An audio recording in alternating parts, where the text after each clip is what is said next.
There's a book of cosmogony and prophecy, which, as a student of science, uh, I think is very, very interesting.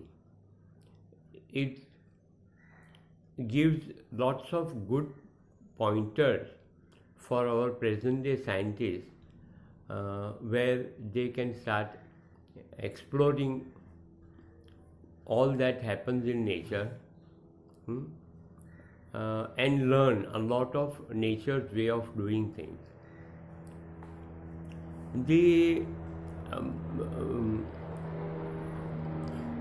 Without any high fundamentals, the book states as to how the whole system of existence has been designed and how it keeps on carrying on. It is all very simple the way it has been explained, and once you have learned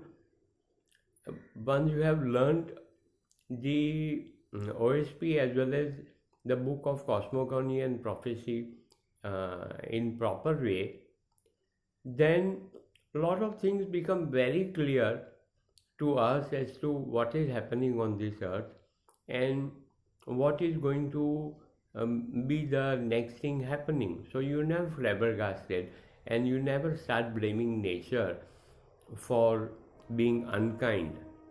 Not no, not only nature, your creator, of being unkind to any one particular person or any one community or the entire earth. Now, what we learn from the readings of OSP is that there may be other planets where there is life. It is not, one cannot consider it um, as a mistake or God's mm,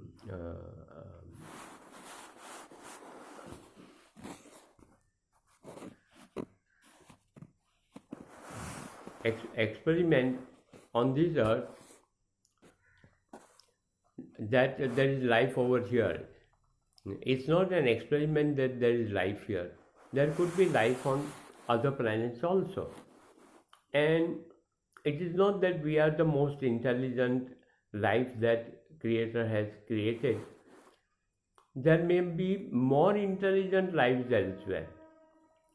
We have seen that all intelligence and all creation by human beings is a ongoing gradual process. At my age of 73, I would not have been so no, I'll say differently. At my age of 73, I see that the advances of science have been so great that within the last 15-20 years, with everything going online, one can talk to anybody on any part of the earth and exchange notes or just say hi. These things were not possible a few years ago. With our computer, whatever we want to know, we just type in a few words and uh, just typing those few words will bring us to the